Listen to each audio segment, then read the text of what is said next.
Hello, +1 ഫിസിക്സിലെ unit and measurement എന്നുള്ള ചാപ്റ്ററിലെ ഒരു problem ആണ് നമ്മൾ ഇന്ന് നോക്കാൻ പോകുന്നത്. ക്വസ്റ്റ്യൻ നമുക്ക് വായിക്കാം.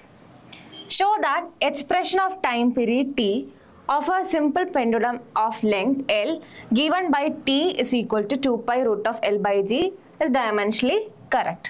അപ്പം നമുക്ക് നോക്കേണ്ടത് ഈ തന്നിരിക്കുന്ന ഒരു ഇക്വേഷൻ ഡയമെൻഷനലി കറക്റ്റ് ആണോ എന്നുള്ളതാണ് നമുക്ക് നോക്കേണ്ടത്. നമ്മുടെ ഇക്വേഷൻ ഇതാണ്. ആദ്യം നമ്മൾ എന്ത് ചെയ്യണം? ഇക്വേഷൻ എടുത്തെഴുതുന്നു. 2π√L/g.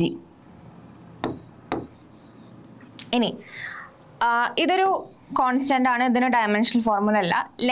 ലെങ്ത്തിന്റെ ഡയമെൻഷണൽ ഫോർമുല എന്ന് പറയുന്നത് L ആണ്. ഡിവൈഡഡ് ബൈ √g എന്ന് പറയാം. g എന്ന് പറയുന്നത് എന്താ മക്കളെ? g is equal to acceleration ആണ്. ആക്സിലറേഷന്റെ എന്താണ് ഡയമെൻഷണൽ ഫോർമുല എന്ന് പറയുന്നത്? LT⁻². അങ്ങനെയാണെങ്കിൽ ഈ ലെങ്ത്തും ക്യാൻസൽ ആവുന്നു. √T⁻² മുകളിലേക്ക് പോകുന്നു. t² which is equal to t. അപ്പോൾ നമുക്ക് എന്ത് പറയാൻ പറ്റും? ഈ തന്നിരിക്കുന്ന ഇക്വേഷൻ എന്താണ്? ഡയമെൻഷനലി കറക്റ്റ് ആണ്.